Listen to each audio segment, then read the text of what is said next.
have shown you, or the similar structure is over here, but how we people are incorporating this particular concept or the displacement measurement. Here, what happens when we people are interested to measure the displacement, at that time, whatever the voltage that has been generated, that voltage or that magnetic flux, when the target, when actually, if suppose this is my Hall's plate, if this particular one is my Hall's plate, at that time, what is going to happen is that this is the target.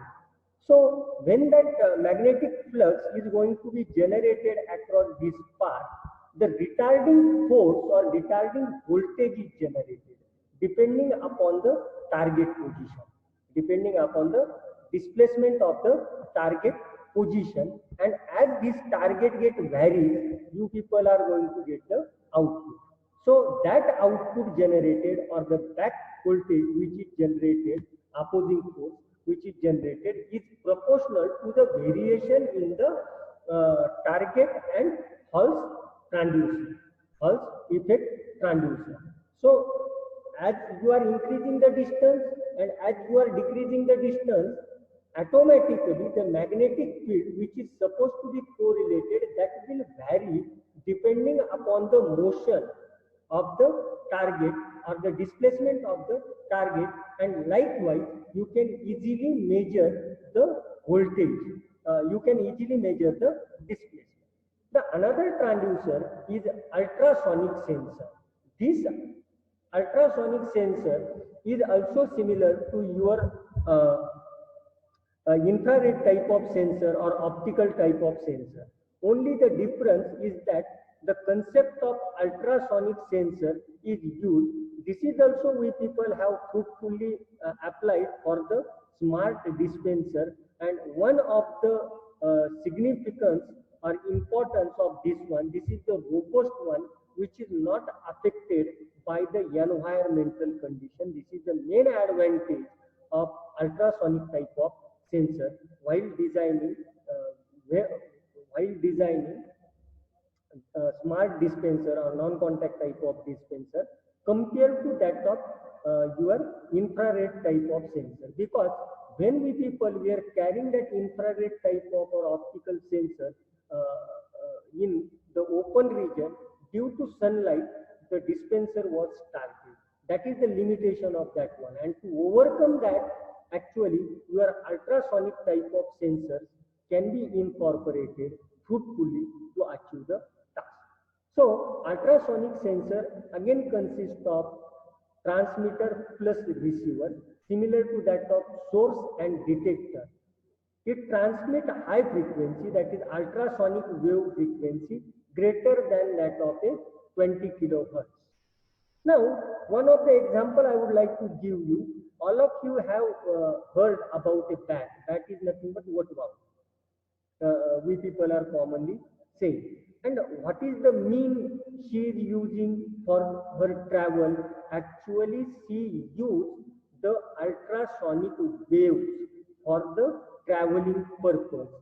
So, though it is invisible, at that time, what is happening when she is transmitting that ultrasonic wave, if suppose there is any obstacle, she comes to know that there is an obstacle depending upon this ultrasonic type of sensation present in her. Intercept the wave reflected by an obstacle means over here the waves are reflected, transmitted by transmitter and reflected towards the receiver. So how it is actually working? Electrical signal in two ways, forward and reverse, then generation of ultrasonic signal and again electrical signal. In both the way, it is having bypass. It provides 2 to 400 centimeter non-contact type of measurement function. Operates a voltage, it operates on the voltage of 5 volts and working frequency is up to 40 kilohertz.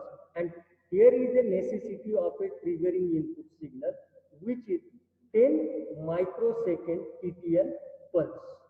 Okay, so the structure which I have shown, the sensor name is HC 0 4, and this is the working principle. So sender and receiver is provided over here.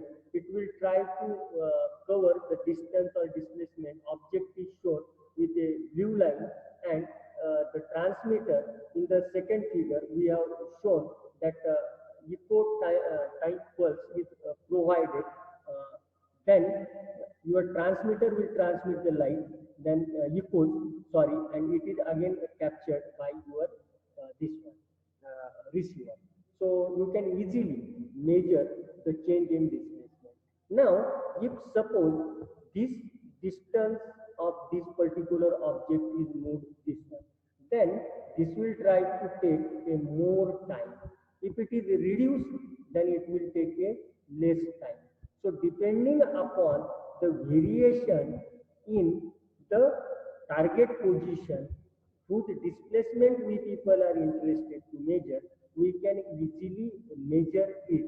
You people may get the output in terms of pulses and the echo one or vibration, and that pulses or that output is calibrated in terms of displacement.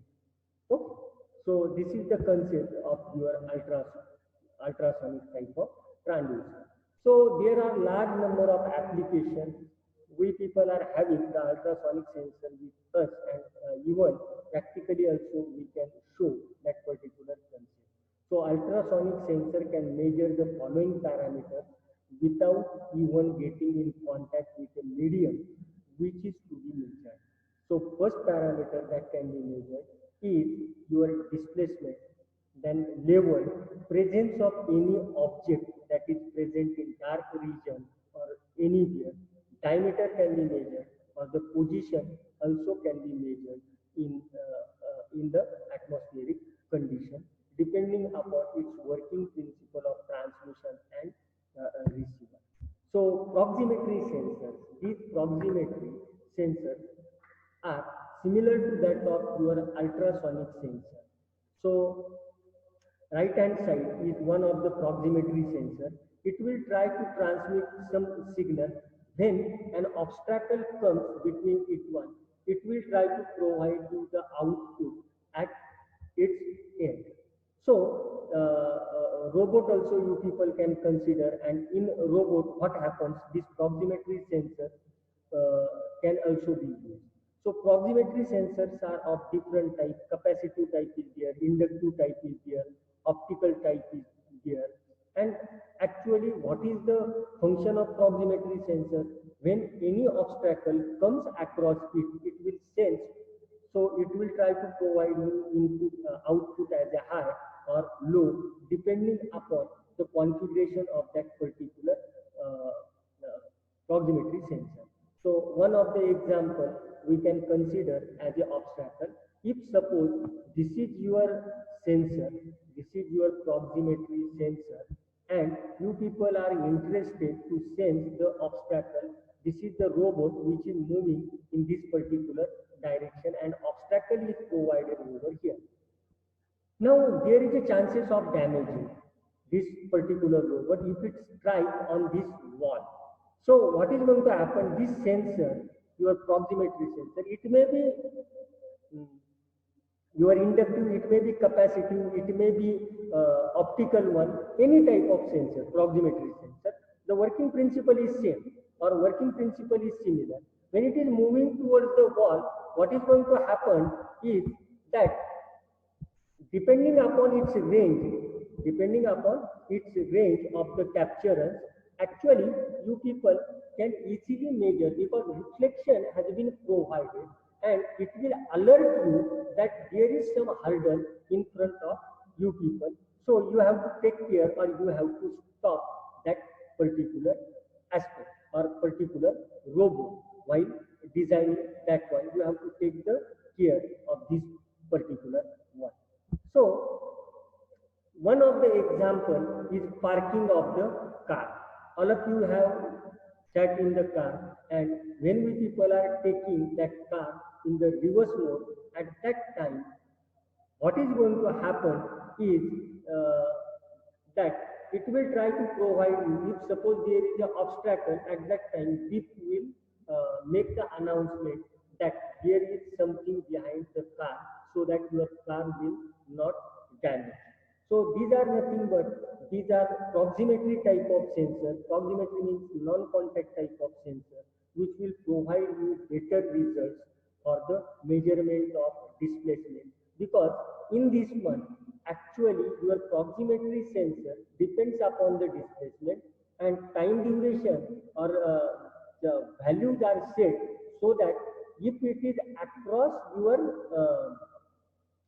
range of distance, if some range is defined and it is in that particular range, automatically your chip will start representing that obstacle is behind your car, and if you try to take the car behind, then there is a chances of damage. So this is live example for the displacement measurement using your proximity sensor. So you can use any concept, either optical, either capacitive, either inductive, depending upon the application.